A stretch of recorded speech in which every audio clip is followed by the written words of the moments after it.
Hey guys, Good Old Boy 32 here. Check it out. Just a weekend preview right here. Preview of the week coming up. But anyway, just to show you what we got coming, we're going to do a comparison between all these nickel boron bolts. The Parkerized bolt, we're going to do a box opening of the Palmetto State Armory. This is the regular bolt, not the premium bolt, which is pretty kind of cool. New surprise there. We're going to do a lower parts build. We're going to test out some more of this Black Hills ammunition long distance. And we're going to do the test of the big high capacity 45s. Here we go. All right, guys, what we're looking at here is a special little deal that I got from Palmetto State Armory. This is their 5.56 NATO 9310 bolt carrier group. This is not the premium one. This came with a little special deal. It was, I think it was $209 for 500 rounds of 223 plus a bolt carrier group. And you know what? Got a couple more rifle builds coming up, so I decided just to go ahead and take advantage of this. Now, one of the things I like to do is wait for their blemished versions of their premium brand, which is this guy right here. I've got a couple of these. This particular one has the logo in it, and it's almost gone, as you can tell. But MPI HPT tested, which is magnetically partically tested, and high pressure testing. Now, high pressure testing is nothing but trying to test the shear value of the steel, and the magnetically particle testing is just checking out the consistency, see if there's any pockets or anything else inside the steel that's the bolt carrier is made of. Now, with that being said, if you don't have that, the biggest thing you want to make sure of is that the bolt is chrome lined and the gas key is properly staked. So what we're going to do is we're going to take a look at that. Now, as you can tell from this guy right here, some of the parkerization is coming off of this thing. Now, I'm going to be honest with you, it's not really a big deal. I've run the daylights out of these guys right here, but tomorrow what we're going to do is we're going to go over the differences between this and a nickel boron. What are the advantages and disadvantages? But anyway, let's go ahead and talk about this guy right here. This is the Palmetto State. This is their regular bolt carrier group. Now, this is how it came. I don't know if you guys can see that, but it was busted open. There was some packing tape over here just like that. Whatever, not a big deal to me. I really don't care as long as it runs. Now, I'm going to open this thing up and check this thing out. I don't know if you guys can see that, but that is CNC'd. This is not your typical just regular old bolt. I'm digging it. The first thing that jumped out at me is the CNC cut on the bolt carrier, and that really looks cool, man. It's one of those things you normally see on higher end bolt carrier groups, but it's a nice little add here that they have for this guy right here. Secondly, the one thing you want to notice is the gas key, and these are grade 8. Guys, that's paint from doing my son's regatta rain gutter regatta boat, man. And my wife just texted me and told me that he won the first 2 heats, so I'm really excited. And I only helped him build it. But anyway, these are grade 8 stake bolts right here. They are staked adequately. It is chrome lined, phosphate covered. This is a full auto profile, which means that this is basically the M16 profiles. But anyway, let's take a look at this thing. We'll go ahead and open it up in a little bit more detail. But I'm going to tell you something. The more I look at it, and trust me, this is the third time I've done this little review here, just trying to make it perfect. I'm getting to know it, and it looks a little better. So first thing we're going to do is open it up. Go ahead and pull the pin out. See what the firing pin looks like. Firing pin is nice and neat. One of the things I like to do, I don't know if you can see that, is I will roll it. I want to see if that thing's tuned up and looking straight, because I actually have pulled some of these out and rolled them across there, and they'll wobble. And that's a sign that you got a bad firing pin. Get rid of it before you hurt somebody. Anyway, this one appears to be nice. Let's go ahead and rotate that cam pin up. That thing does not like to twist. Come on now. Rotate for me. Let's go ahead and push that over. There we go. Pull that out. Ah, come on, you booger.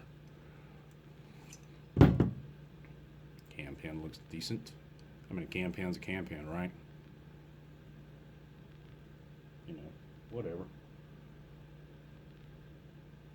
Now, a couple things is this is not, doesn't say anything about carpenter steel, so I'm not sure how long it would last under some severe heavy use, so probably not a bolt carrier that you want to stick into a rifle that you depend your life on, or something that is high competition style rifle. But for something you're just banging out on the weekends for plinking, probably not a bad idea.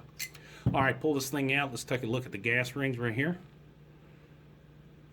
They're aligned properly. And guys, just for your information, these things should be staggered. A lot of play in those, but I'm okay with that. All right, let's see, for shits and giggles, let's see if the extractor has got our little rubber donut in there. And I'm going to bet you money that it does not, just because this is a high value. Come on now, get out there. Ta-da. No, it does not. Really clean though. It's about as clean as this bolt will ever be. But I've got a couple donuts. We can replace those here in a little bit. Not a problem. It's always a good idea to run those things. They put those in, develop that for a reason, folks. And it does help with the extraction. And come on now. There we go. Put that in there. All right, a little view of the face of the bolt. Make sure the extractor moves. Nice. Injection pin. Good pressure. All right, so taking a look in this thing, it's supposed to be chrome lined inside the bolt carrier and the gas key. I can see just what it appears to be some gray tint in there would indicate that it's chrome lined, but the phosphate, I guess, is covered with chrome lining inside the carrier. As you can see there. All right, so let's put this thing back together. I'm really interested in seeing how this thing performs. I don't think there's going to be any issues. Like I said, for a plinking bolt carrier group, for something that you're just building for the fun of it, I don't think you're going to have any issues out of this thing. If it's something that you're taking into a combat situation, negative. Go with something that's been tested. And come on now. This does not like to turn. There we go. Go with something that's been tested in a little bit of quality. And I don't think I have to tell anybody in my crowd that. So drop that in. Boom. Place. Put our firing pin retainer pin in. Now this is always fun to put a new one in.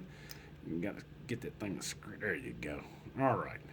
All right. Well, my general assessment of this thing, not a bad little bolt carrier group. 89 bucks out the door.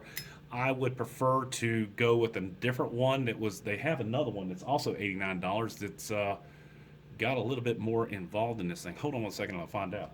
Yeah, they have a model number. It's called the 35099. It's also $89.99, and it is to Mil-Spec Carpenter number 158 steel on the bolt, chrome line, the gas key. Pretty much everything's the same with exception of the Carpenter steel. But again, I've not seen one that came out with it tooled like that. If you guys tell me if your past experience, that's normal. But anyway, that's it, man. Not a bad little value. Good for a plinking gun. Would I buy it again? No. I'd probably go ahead and wait till one of the premium brands came out on a blemish.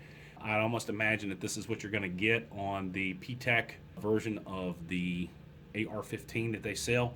I can't verify that, but I'm going to ask my buddy over there, Dirt Road. Let me know if that's what you got on yours. Open that thing up and let me see. Anyway, guys, if you haven't already done so, give it a thumbs up on this thing if you like it, and subscribe if you haven't done so already. We've got a lot of videos coming out in the future. We've got a lot of videos we've done in the past. I hope you like the channel. It's Code Boy 32. Support the boys in blue. And as always, God bless America. God bless us men and women in uniform 24/7 for our freedom. Freedom is not free. It's Code Boy 32.